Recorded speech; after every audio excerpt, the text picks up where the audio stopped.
Eu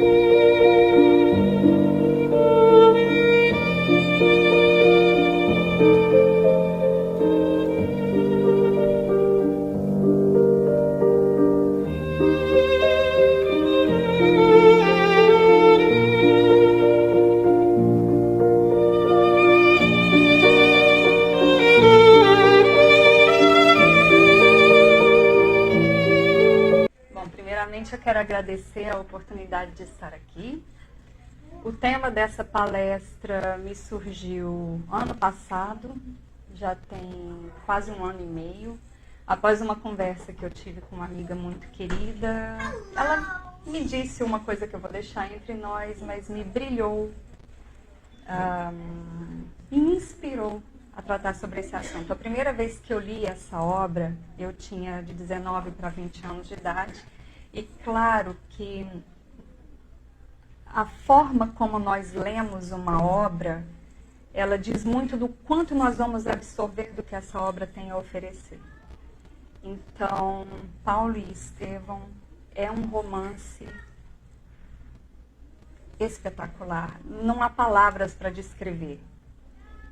E é o tipo do romance que você pode ler sem nenhuma carga de conhecimento e absorver uma história linda, inspiradora.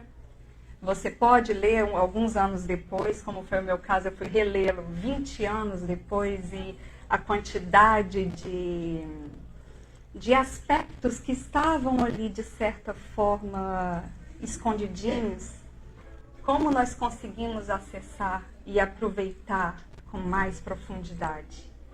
Então, se você tem algum conhecimento da doutrina espírita, se você tem uma certa carga de vivência que te possibilite absorver mais dessa obra, ela também vai te ofertar. E se dali a alguns anos você relê-la novamente, você vai conseguir absorver muito mais. Então, é uma obra genial, inspiradora, comovedora e com uma carga de aspectos doutrinários simplesmente estupenda. Fica aqui a dica. E esse tema me veio à mente trabalhar agora, fim de ano. Me ocorreu, bom, é do nosso costume fazer resoluções na virada do ano. Sabemos que a data em si não confere nenhum poder a essas resoluções. Mas a vontade que nós colocamos em seguir as resoluções faz toda a diferença. Então aqui vem um convite. Uma receita que não é minha, é de Abigail, e que é trazida de corações para corações. Eu digo de corações porque não é só o meu que está aqui. Desde o momento em que eu me senti inspirada a tratar sobre esse tema, havia algum coração por detrás me auxiliando na escolha do tema. E a cada etapa em que eu preparei esse material para dividir com vocês, haviam corações me inspirando a enxergar os pontos que seriam mais úteis ser trabalhados, para que eu pudesse trazer aqui essa noite.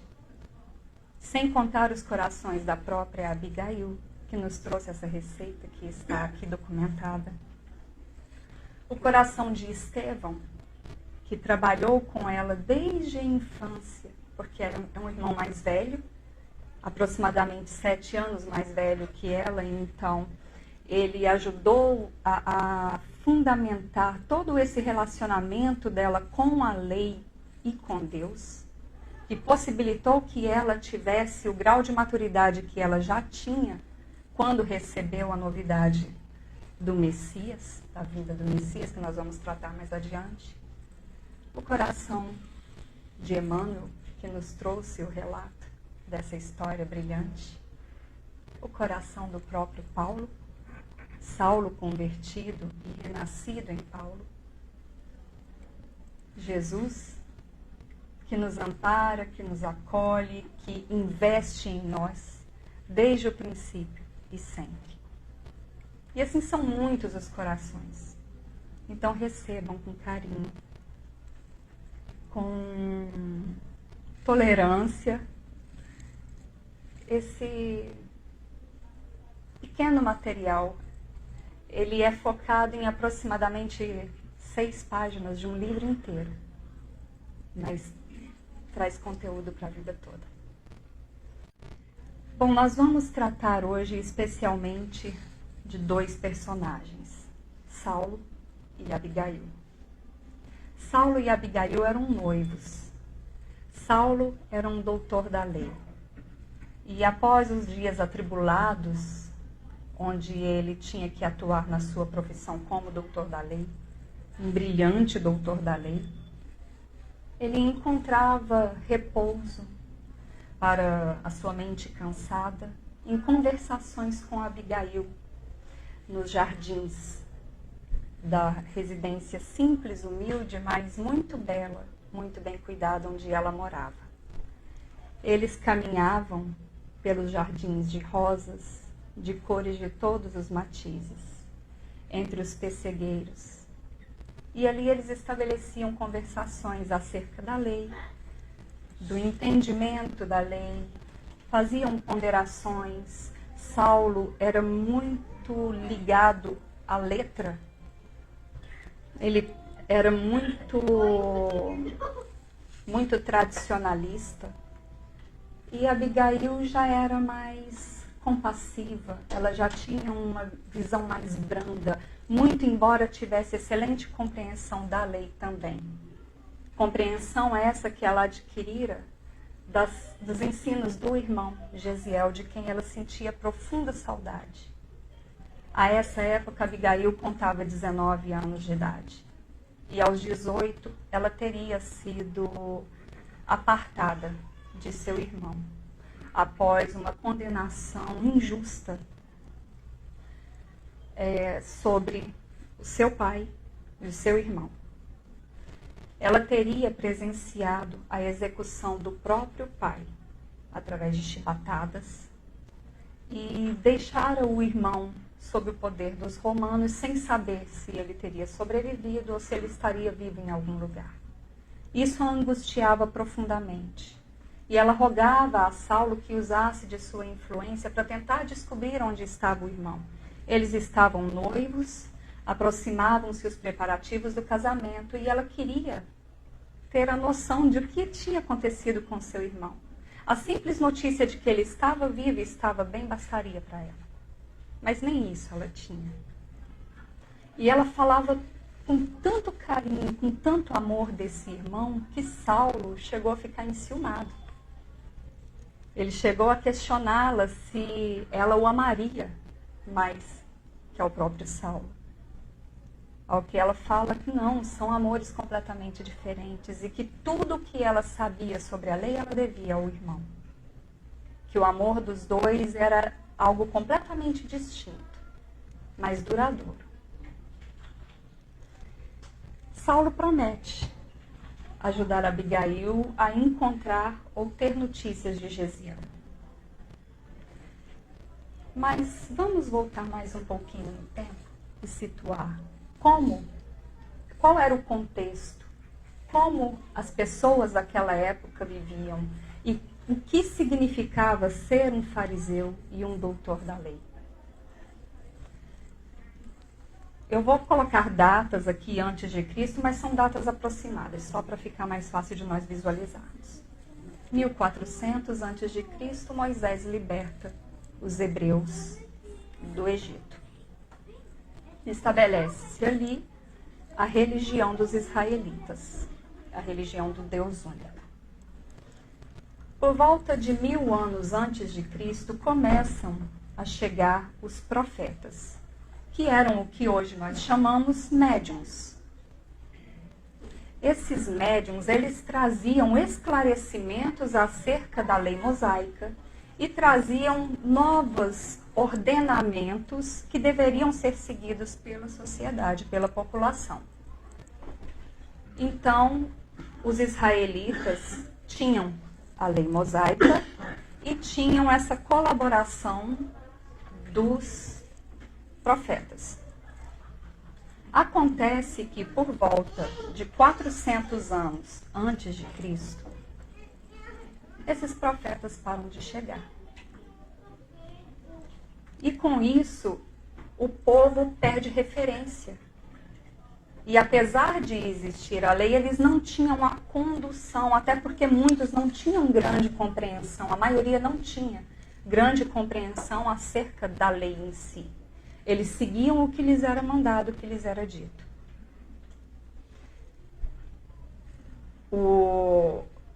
Quando Alexandre o Grande tenta tomar conta e escravizar os judeus, a essa época já eram judeus, eles se veem numa situação complicada. Eles não têm profetas para conduzi-los e eles estão numa situação periclitante. O que era necessário fazer? Eles iam ter que descobrir dentro do próprio meio deles pessoas que tivessem condições de conduzi-los. Eles aguardavam o Messias desde 1000 anos antes da vinda do próprio Jesus. Mas eles entendiam que só através do cumprimento à risca da lei, o Messias viria. Se a lei não fosse cumprida à risca, ele não viria. Então, aonde encontrar esses entes que fizessem com que a lei fosse cumprida? Aí surge a figura dos fariseus. Eles vêm para estudar a lei e esclarecendo o que a lei exigia das pessoas, exigirem a cobrança da lei. Então eram tradicionalistas que vinham impor a lei. Por volta de 200 antes de Cristo é quando surgem os fariseus. No século I antes de Cristo existe uma como que ruptura. Não chega a ser uma ruptura, mas uma divisão de pontos de vista. São formadas duas escolas predominantes. Beit Hillel, Beit Shammai. A escola de Hillel seguia a seguinte doutrina. Aliás, a seguinte visão, porque a doutrina era uma só. Bom, para começo de conversa, Hillel liderou uma reforma espiritual no judaísmo, porque ele trouxe uma visão totalmente diferente. Enquanto os judeus acreditavam que era necessário você se dirigir ao templo, você fazer as suas ofertas, você fazer os seus sacrifícios, Hillel já trouxe a ideia de que a presença de Deus é contínua no universo. Não é só quando você está no templo. Não é só naquele momento em que você para fazer as suas orações que Deus está ali. Deus está presente o tempo todo. E há uma única forma de servir a Deus, que é através dos atos. Dos atos cotidianos. Não só aqueles atos que eram praticados às vistas de todos, para serem aprovados pelos homens. Mas aqueles atos, especialmente os atos que não eram vistos e analisados pelos homens, mas que Deus estaria analisando todo o tempo. Com isso, o que era a consequência natural?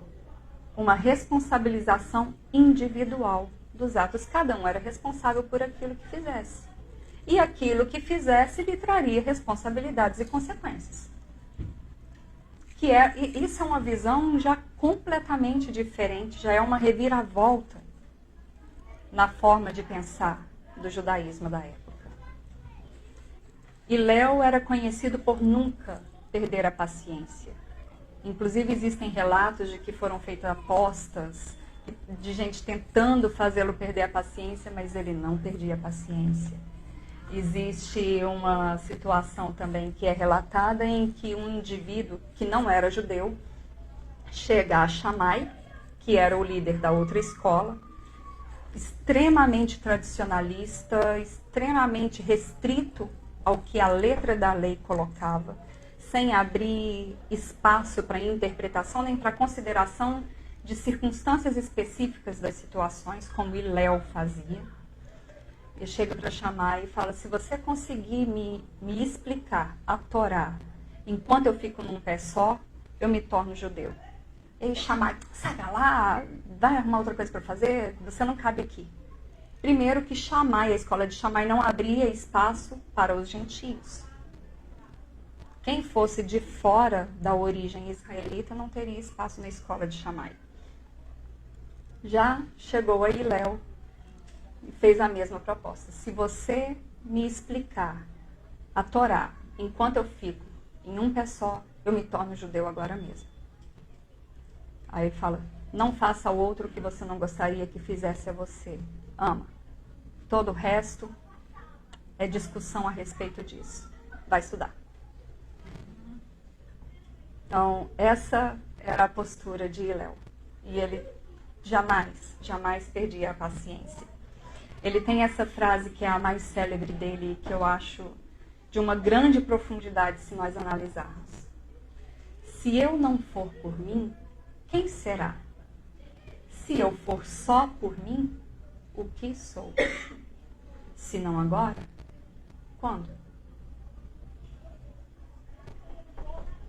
Ou seja, quem faz por mim sou eu. São os meus atos que vão me trazer as consequências de amanhã. Não é o que o outro fez, é o que eu faço. Mas se eu focar só em mim, não é nem quem sou eu, é o que sou. Se eu for egoísta a esse ponto de analisar apenas as minhas necessidades, o que sou eu? E se não for agora, se eu for ficar protelando, se eu for ficar deixando para depois, quando vai ser?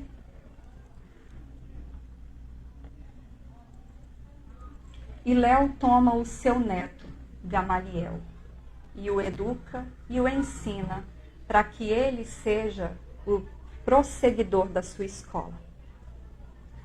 E é sob a tutoria de Gamaliel que Saulo de Tarso vai estudar. É de Gamaliel, neto de Hillel, conhecido até hoje como o Rabino do Amor, o que naquela época não era habitual, que Saulo vai estudar. Mas Saulo tinha uma característica muito incisiva. Saulo, ele não abria espaço para exceções também. Ele não levava muito em consideração a situação do outro, ele não chegava a ser insensível. Ele também não era hipócrita, como o farisaísmo da época já estava contaminado. Mas ele era irascível também. Se assemelhava mais a Shammai do que a Hillel. Mas é sob essa escola que ele é educado. É ali que ele se desenvolve. Apesar disso, apesar das conversações com Abigail, apesar de ela tentar atenuar a situação de um tal Estevão que incomodava demasiadamente Saulo, principalmente porque Saulo havia tentado debater com Estevão e não tinha saído vencedor da disputa verbal, né, da discussão, porque enquanto Saulo tentava humilhar, ele tentava diminuir aquele Cristo que Estevão defendia, que Estevão apresentava como sendo o Messias, embora nascido vindo de Nazaré, embora um carpinteiro simples. Para Saulo era inadmissível alguém que não tivesse passado por um processo educativo, que não tivesse um pedigree, que não viesse de uma linhagem nobre. Como chamá-lo Messias? Aquilo era uma afronta. Mas pior de tudo para Saulo era o fato de que ele não conseguia vencer Estevão no debate. Estevão seria ainda mais jovem que Saulo. Saulo, a essa época, contaria 30 anos de idade. Estevão estaria ali por volta dos 26. Mas ele apresentava uma presença de espírito que era imbatível. Ele falava e pregava as novidades do Messias, as ideias do Cristo, aquilo que ele havia acabado de aprender, havia acabado de descobrir, demonstrando que sua alma realmente já estava pronta, era um missionário, porque Estevão já era cristão muito antes de conhecer o Cristo. Cristão de verdade, da moral de Cristo. Se nós lemos a obra, nós percebemos isso. Saulo não conseguia vencer. E ele tentava humilhar esse Cristo. Ele falava, mas como? Um carpinteiro, construtor de casas? E Estevão falava, graças a Deus que ele construía casas. Porque construía casas, ele nos construiu o abrigo que nós tanto necessitamos. Então, não adiantava, ele também não desbancava Estevão, Estevão não perdia a linha, mas também não deixava de retrucar e de falar e defender o Cristo. Isso para Saulo doeu no orgulho.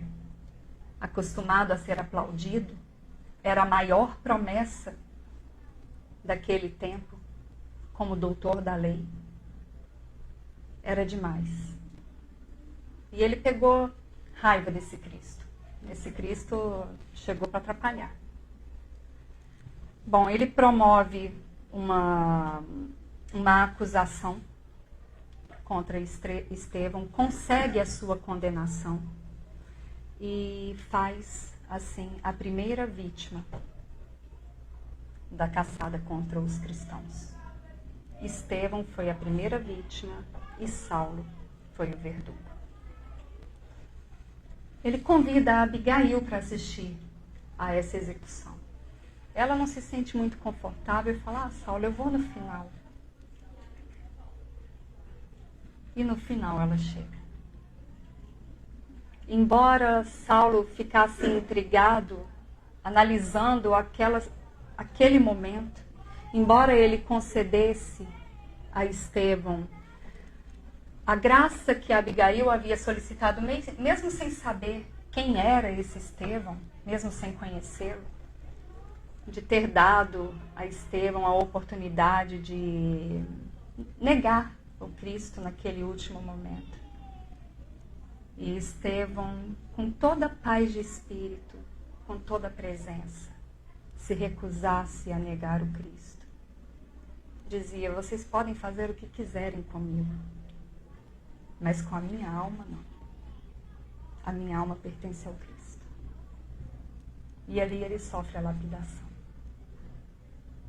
E enquanto ele era lapidado, ele olhava Saulo e entendia que um dia aquele irmão iria voltar toda aquela energia para defender o Cristo que naquele momento ele não conseguia compreender. E assim Saulo,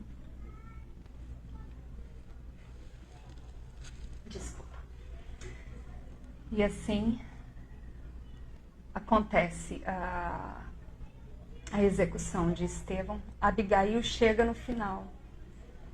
Estevão ainda está vivo, mas já nos últimos instantes. E ela o reconhece e grita, Gesiel. Saulo fica pasmo. Como assim? Gesiel, seu irmão? Esse é Estevão. Esse é Gesiel. Ele disfarça a situação, manda que retire Estevão do tronco e leva-o para uma sala. Na esperança até de que Abigail olhasse de perto e visse que não era o irmão, que não tinha nada a ver, de repente alguém parecido. Mas eles se reconhecem. E ali nos seus últimos instantes, Estevão abençoa a união dos dois. E ainda recomenda à irmã que siga o marido. Ele ainda não conhecia Jesus, mas Estevão já sabia. Estevão já sabia que Saulo era uma grande promessa. Saulo fica completamente transtornado. O que fazer naquele momento? Como dar sequência a esse noivado? E ali ele rompe o noivado com Abigail. Agora sem pai, sem o irmão, após ter presenciado a execução do pai e do irmão, ela compreendia e não cobrava de Saulo a atitude, ela sabia que ele não tinha conhecimento de que aquele era Estevão. E nem ela entendia o que estava acontecendo porque ela não conhecia do cristianismo. Ela ainda não tinha sido apresentada a essas ideias. Ela já tinha ouvido falar, mas não sabia do que se tratava. Mas ela sabia que seu irmão era muito inteligente e muito sensível. Se ele havia cedido, se ele havia abraçado essa nova doutrina, porque essa nova doutrina haveria de ter algo de muito bom para apresentar. E assim, Abigail retorna ao lar adotivo, que a havia caridosamente abraçado. Saulo dá sequência à sua vida. Acaba cedendo ao pedido de Gamaliel, que pede para que ele entregue o corpo aos cristãos, o corpo de Esther. E percebe que Gamaliel também está pendente para essa nova doutrina. Que ele está pendente a aceitar o cristianismo e aceitar o Cristo como o Messias. Ele acha absurdo, acha que seu mestre está ficando idoso, está ficando gagá. Já estava se aposentando mesmo. Mas começa a ficar intrigado, porque esse Cristo me persegue. O que esse Cristo tem contra mim? Quem que é ele? E meses depois ele resolve reatar com Abigail. Quando ele vai atrás de Abigail, ele a encontra tuberculosa no leito de morte e cristã. Foi a gota d'água. Já era complicado demais perder a noiva, perdê-la cristã. Descobre quem foi que a converteu, um tal de Ananias, que estava na cidade de Damasco. E nesse caminho de Jerusalém para Damasco, ele havia conseguido a condenação de Ananias, ele vai pensando, mas quem é esse Jesus? Quem é esse Jesus? Por que ele apareceu? O que ele tem contra mim? O que ele quer comigo? Por que me persegue? Porque para todo lado que eu vou tem esse Jesus. Quantos chamados Saulo já havia recebido e havia recusado? Quantas oportunidades que ele já havia tido de pelo menos dar a chance, se dar a chance de entender, de conhecer o que esse Cristo tinha para apresentar. Quem era ele? Ele não tinha nem tentado saber quem era. Ele não tinha tentado conhecê-lo. Mas nesse caminho ele vai pensativo, se sentindo perseguido. E se ele era perseguido, ele também iria perseguir. E nisso a situação dos cristãos fica muito mais complicada, porque vira uma caçada total. A conversão de Damasco, eu acredito que mesmo quem não leu a obra conhece, ainda que por alto. Ele enxerga a grande luz, ele pergunta: quem sois? E a luz responde: sou Jesus, a quem tu persegues. E naquele momento, Saulo se converte. Após sua conversão, ele busca entendimento de um amigo que não encontra, que já era de se esperar. Ele segue em Damasco.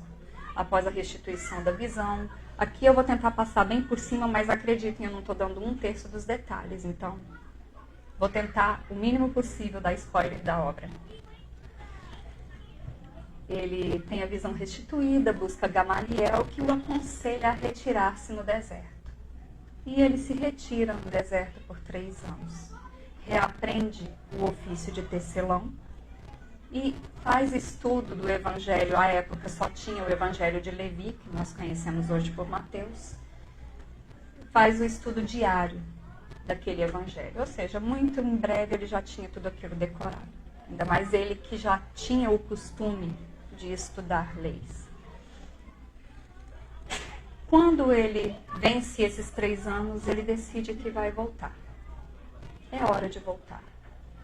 Volta a Damasco, tenta uma segunda vez fazer uma pregação na sinagoga, que para ele é desastrosa. E ele tem que sair de lá fugido para não ser preso.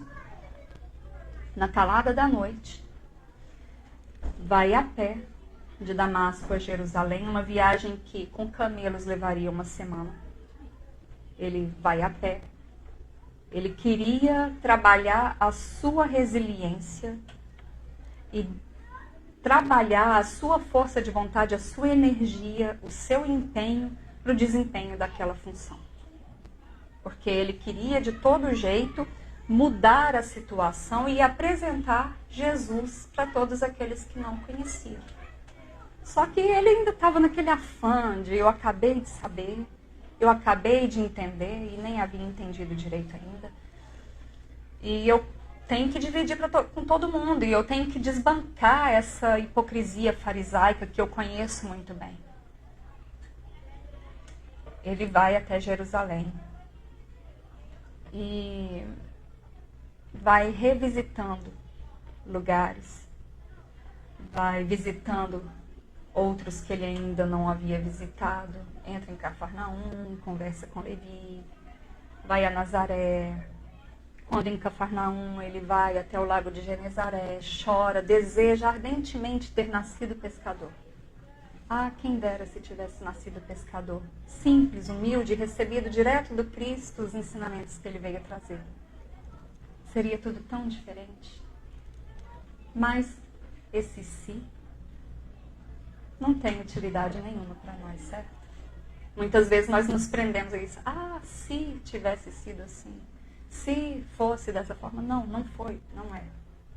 É o que é. E nós temos que trabalhar com o que temos.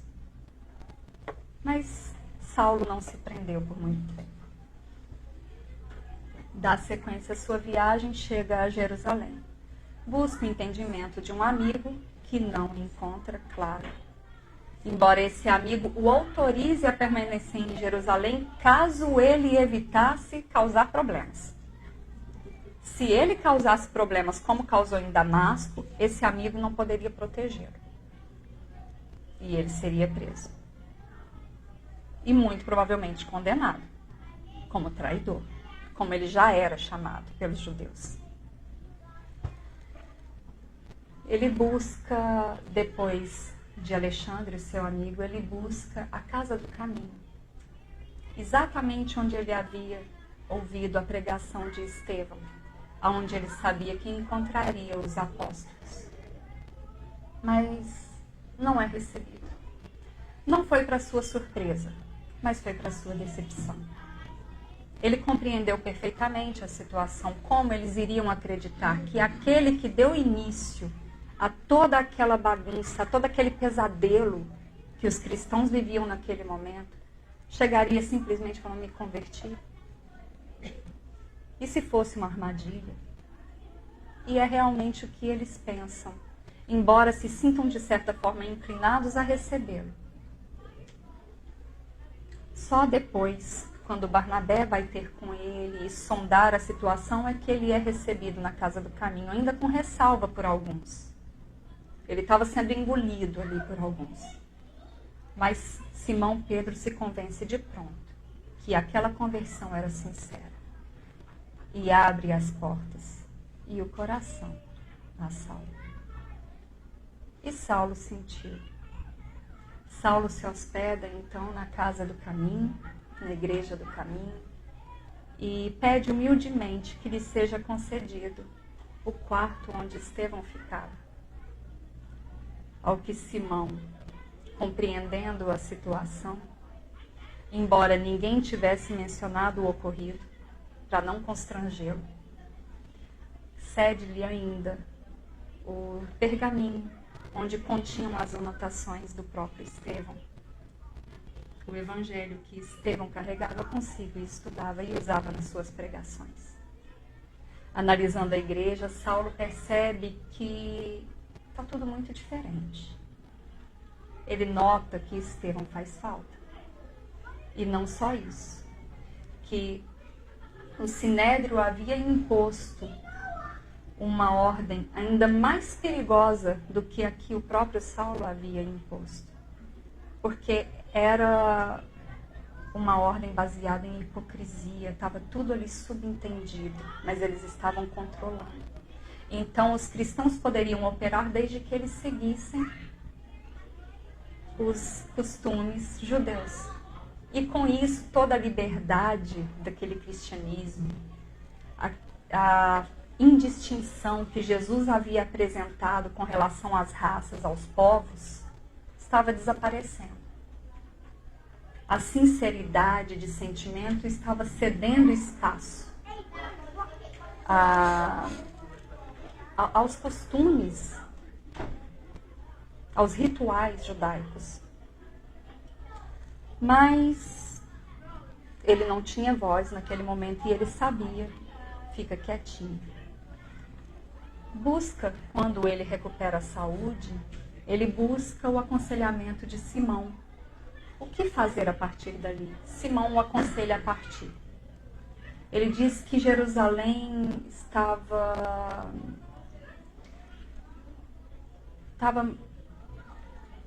tinha um ambiente muito pesado para possibilitar que aquela fé que havia acabado de germinar se desenvolvesse como era possível que ela viesse a se desenvolver e dar os frutos que viria a dar. O ambiente era muito hostil. Então essa planta poderia ser sufocada. Que ele partisse. E ele decide partir para Tarso. Ir para a cidade de onde ele veio.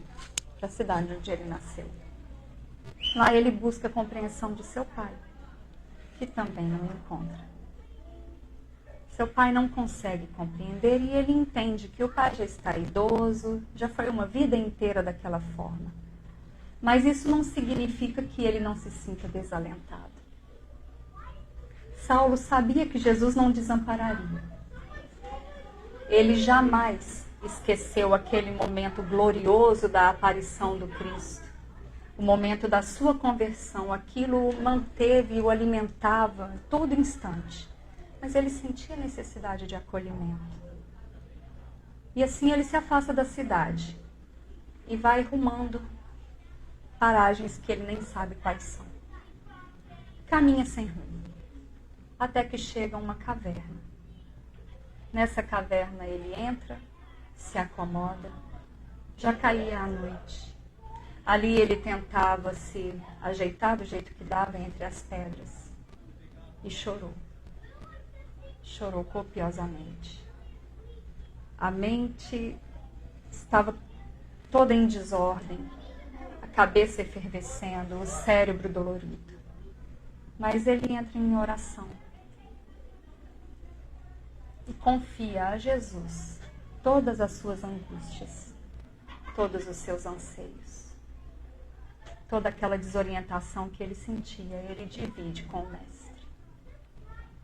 E nesse momento ele começa a sentir uma certa tranquilidade, uma calma vai invadindo, o sono vai embalando, e ele se sente como que conduzido a uma outra esfera, um outro mundo, um jardim maravilhoso, onde as flores eram feitas de névoas coloridas.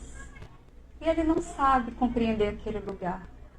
Harmonias cariciosas chegam, o embalam, o acalmam. Primeiro ele faz um esforço mental, tenta compreender que lugar é aquele. Parecia um outro reino. Um reino que ele não conhecia, que ele não compreendia. Até que num dado momento ele decide parar de tentar entender. E se entrega àquele sentimento.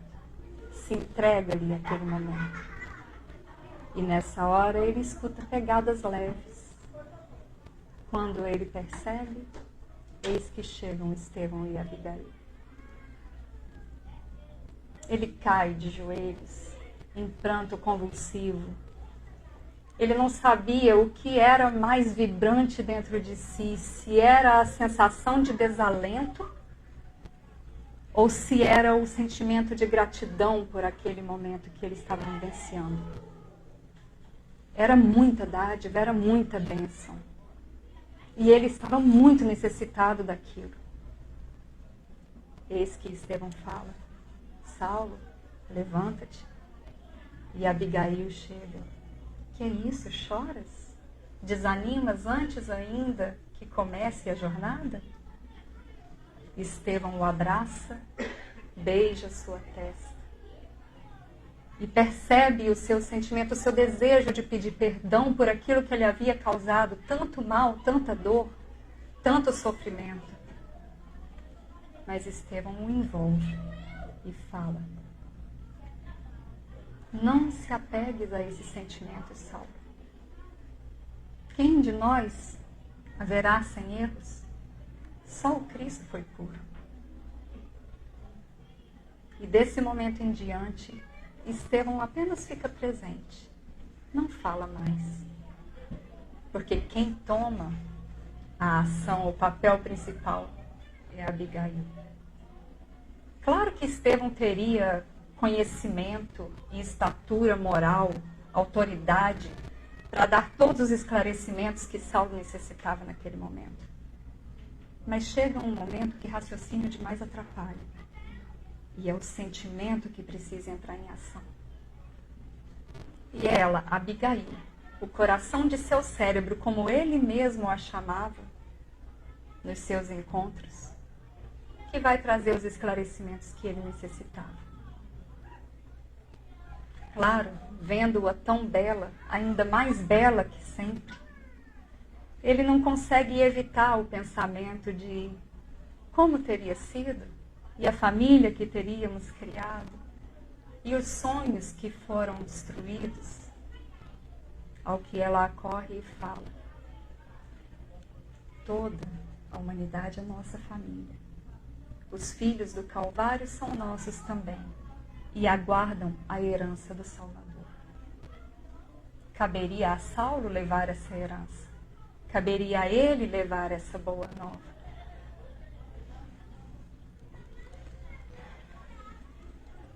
Saulo tenta organizar os pensamentos, ele não emite uma palavra. Ele não tem condições, a emoção não permite. Mas todos os seus pensamentos são captados. Ele compreendia que dedicar a vida a Jesus constituía um nobre dever. Ele que havia se sacrificado por todos, dedicar-lhe a vida era um dever que ele cumpriria com honra, que ele cumpriria com alegria. Mas algumas questões o preocupavam, porque toda obra exige concurso de outros trabalhadores. E o concurso de trabalhadores que não concordam conosco é árduo, é complicado. Então, e aí, o que fazer? Esses pensamentos pairavam na sua mente. E Abigail fala: Jesus não teve quem concordasse com ele. Concorda tu com Cristo e trabalha. Ok? Mensagem anotada. E tudo o que ela falava, ele guardava no coração e jamais se esqueceria. Ele queria saber como fazer para triunfar. Como fazer para adquirir as qualidades morais que vão ser necessárias exemplificar, porque ele compreendia que não há como exemplificar sem ter conquistado essas qualidades anteriormente. Senão é falácia, são palavras vazias. Ele teria que adquirir essas qualidades antes de tentar transmiti-las. Ao que Abigail responde: dá. Jesus deu o quanto pôde, deu tudo que tinha e nos deu, acima de tudo, a noção das nossas próprias limitações, para que soubéssemos tolerar as limitações dos nossos irmãos. Nesse momento, ele vê que Estevão se despede com um olhar. E ele desejaria manter esse momento para sempre, estar ali com Abigail, conversar, receber essas orientações, partilhar com eles esse momento, para ele seria a glória. Mas ele percebe que ela também começa a se despedir. E ele tenta, nesse momento, nesses últimos instantes, organizar as ideias da melhor forma possível para receber os esclarecimentos que ele tanto necessitava. E eis que ele formula a questão: que fazer, então, para adquirir a compreensão perfeita dos desígnios do Cristo? Como fazer para compreender, de fato, quais são os planos, qual é o desejo de Jesus? Ela simplesmente responde: ama. Ama incondicionalmente. E amor incondicional não é aquele amor que aceita tudo, que te leva a aceitar tudo. Porque isso muitas vezes é até desamor. Mas é um amor que não impõe condições para existir. É um amor que te leva a contribuir para o crescimento do outro. Mas que não impõe não impõe que seja o crescimento do outro uma condição para que o seu amor exista.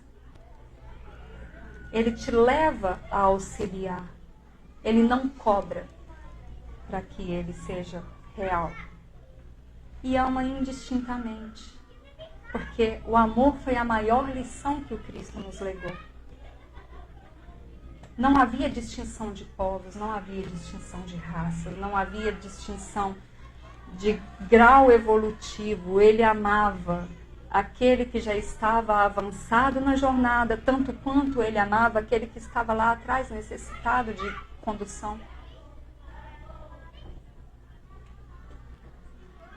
Então, ama. A única forma de compreender de fato qual é o plano do Cristo para todos nós é o amor. Ama. Saulo compreendeu, mas ele pensava: complicado amar aqueles que nos dedicarmos àqueles que não compreendem, né? E aí ele questiona: como fazer para que a alma alcançasse tão elevada expressão de esforço com Jesus Cristo? Porque amar aqueles que não reconhecem, amar aqueles que muitas vezes parecem se esquivar do nosso amor, é uma prova complicada. Como fazer para alcançar essa qualidade? Trabalho. Saulo compreendia a importância do trabalho. Para isso ele se retirara por 3 anos. Ele havia dado mostras, dado provas para si mesmo de que ele dominava as dificuldades exteriores. Mas ele compreendeu que agora era a hora de trabalhar o interior. Porque não cabe a mim trabalhar o outro. Com exceção dos nossos filhos, quando estão sob o nosso poder e nós temos a função de educação, não nos cabe operar no outro. Nós podemos oferecer ferramentas, nós podemos oferecer oportunidades, nós podemos contribuir com o nosso exemplo, mas o trabalho do outro é do outro. A tarefa de evolução, na tarefa de evolução nós caminhamos juntos, mas a evolução em si é solitária. Para nós subirmos de um grau ao outro, é sozinho, é individual. E existem incontáveis graus nessa caminhada para o Pai. Trabalho. Ok, Saulo compreendeu que era necessário trabalhar. E ele havia trabalhado esses 3 anos e alimentado expectativas de retornar, trabalhar na causa do Cristo, embora ele ainda não soubesse como direito. Mas ele veio com expectativas e desejo de encontrar acolhimento, de encontrar compreensão. E não havia encontrado. Em lugar nenhum ele havia se sentido perfeitamente compreendido. Exceto na casa do caminho com Pedro. Com Barnabé também ele havia estabelecido um bom relacionamento. Mas aqueles que ele realmente tinha voltado buscando não o compreenderam. Ele se sentia só. E aí? Ok, amo, trabalho. que providências adotar contra o desânimo destruidor? Porque às vezes nós começamos a desanimar. A jornada é difícil, é complicada. Existem percalços, existem desafios. As pessoas que nós queremos que nos acompanhem muitas vezes não nos acompanham, não compreendem. O que fazer? Espera.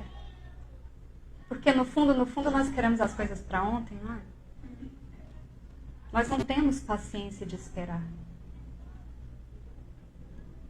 Nós precisamos compreender que cada um tem seu tempo.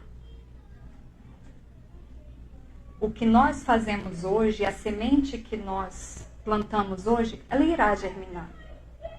Mas talvez não seja agora. Talvez seja daqui a alguns anos. Talvez não seja nem nessa vida. Talvez seja só após a desencarnação. Quando aquele ser amado que nós dedicamos tanto da nossa vida faça um balanço e seja obrigado a reconhecer tudo que ele recebeu e não soube aproveitar. Então que nós aprendamos a esperar. Cada coisa tem seu tempo. Cada um tem o seu tempo, cada um tem o seu momento. Nós também. Certamente já foi feito muito investimento e nós só estamos respondendo agora. Vai chegar o momento do outro também. Vai chegar o momento em que a nossa obra vai frutificar.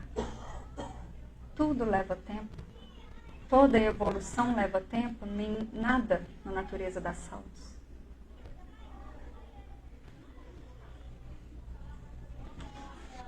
Ok. Ele concordava. Amar, esperar, enquanto eu trabalhava. Isso para ele estava tranquilo, mas ele compreendia que a concordância acerca do entendimento das lições do Cristo seria o maior agente dificultador da operação do trabalho. Mas apesar de esse ser o agente de maior dificuldade, havia algo que o incomodava mais, que era o desinteresse em compreender, em buscar compreender, em alcançar a verdade. E aí ele pergunta, como conciliar as grandiosas lições do Evangelho com a indiferença dos homens? Porque a indiferença era o que mais o incomodava. E é o que Abigail responde, perdoa. Porque se nós não perdoamos, fica impossível caminhar. Cada perdão que nós não concedemos é como um peso extra que nós carregamos e diminui a velocidade da nossa marcha. E dependendo da circunstância que nos segura, dependendo da intensidade da mágoa, às vezes até do ódio que nós alimentamos, são algemas que nós criamos. Algemas que nós criamos e que nós mesmos temos o poder de fazer desaparecer através do perdão. Então, aquele que perdoa tem mais liberdade. Aquele que perdoa consegue trabalhar melhor. Aquele que perdoa já compreende também um pouquinho sobre amor. Porque fala-se muito sobre a necessidade do perdão como um bem para si próprio, e isso é inquestionável. E o primeiro beneficiado, de fato, é aquele que perdoa. Mas aquele que é perdoado também, e não perdoar, também é falta de caridade. Porque quando nós não perdoamos, nós visitamos e revisitamos aquele momento que nos causou dor. E com isso nós emitimos pensamentos que não são benéficos. E esses pensamentos alcançam aqueles de quem nós guardamos mágoa, de quem nós alimentamos ódio. Então é sim uma falta de caridade para conosco mesmos e para com o outro.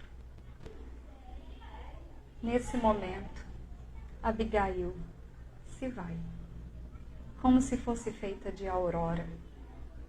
Saulo se vê só naquele ambiente maravilhoso, com harmonias cariciosas que ainda lhe chegam aos ouvidos, como se fossem provindas de sóis distantes. Ele tenta organizar as ideias, mas decide se ajoelhar e orar. E ele se sente como que reconduzido, sem compreender o que ou quem o reconduzia, mas ele se sente como que reconduzido e desperta de novo na sua caverna por entre as pedras. Sai da caverna, admira o céu e compreende que aquilo representava muito mais do que os homens eram capazes de compreender. Ele jamais olharia o céu novamente com os mesmos olhos. Ele compreendia que aquilo não era um abismo, um espaço vago onde apenas existiriam estrelas, que haveriam corpos celestes como os há na Terra.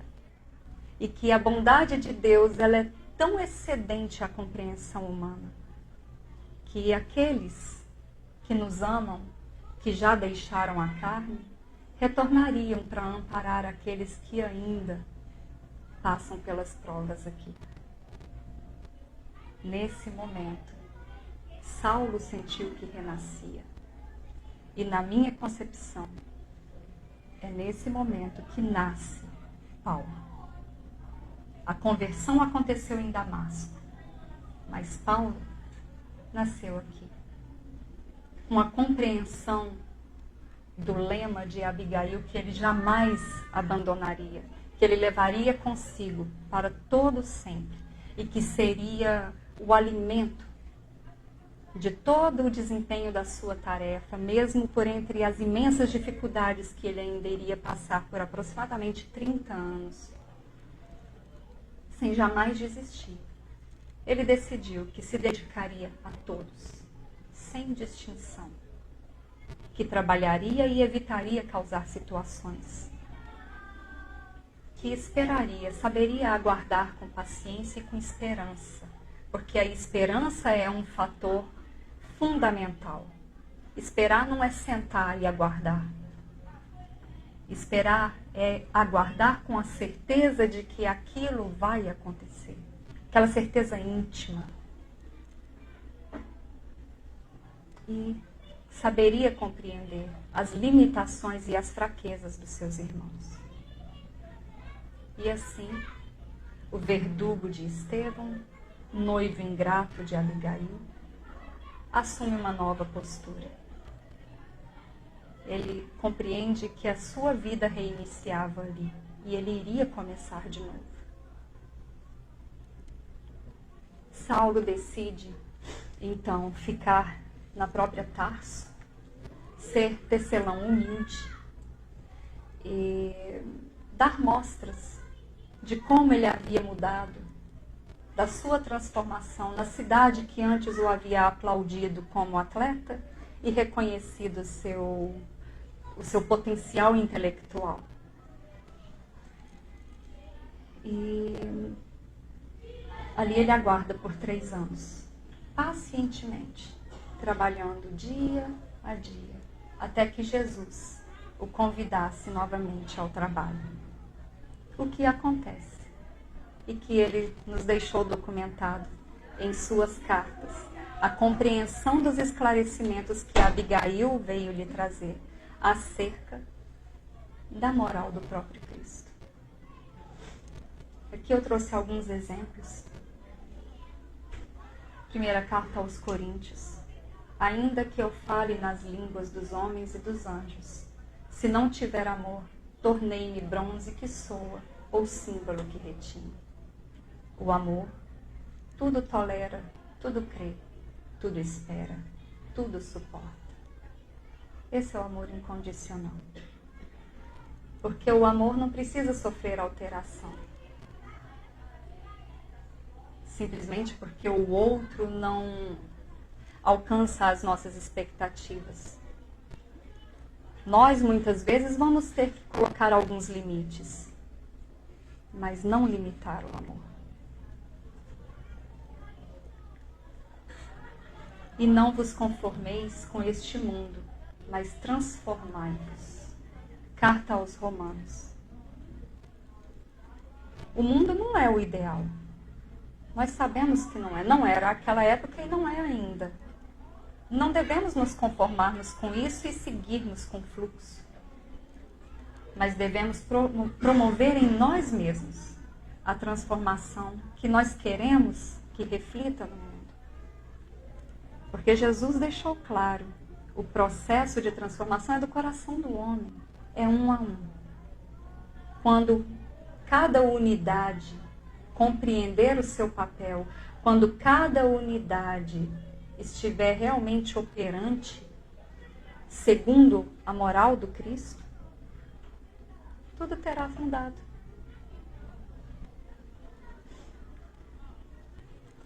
E assim, esperando com paciência, alcançou a promessa, a carta aos Hebreus. E não estejais inquietos por coisa alguma. Filipenses. Espera. Espera. Ama. Trabalha. Espera.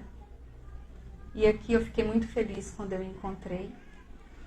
É, pois, agora o momento de perdoá-lo e de lhe mostrar simpatia, pois, de contrário, a amargura e o desânimo podem até impedi-lo de se reabilitar. Por isso, peço-vos que lhe testemunhem o vosso amor. Segunda carta aos Coríntios. Falando sobre o perdão. O perdão não como algo que nós damos para nós mesmos, mas como algo que nós concedemos ao outro também.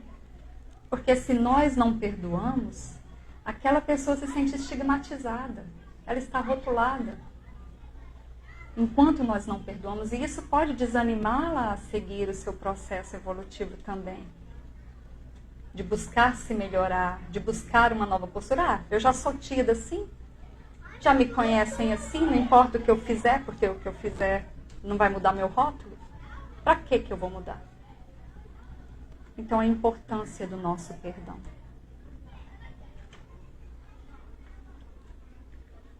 Eu queria dividir com vocês esse material, porque para mim ele foi rico desde a primeira vez que eu tive acesso. Foi algo que transformou a minha vida. E como uma receita que nós testamos e vemos que funciona, nós desejamos dividir com os outros. Não sabemos o que vem adiante, mas sabemos que se nós nos mantivermos fiéis a Jesus, contando com Ele, tudo vai dar certo. O que esse ano trará, quem sabe? Mas o que nós podemos oferecer, isso nós temos como saber. Fica o convite de Abigail. Ama, trabalha, espera e perdoa. Obrigada a todos. Boa noite.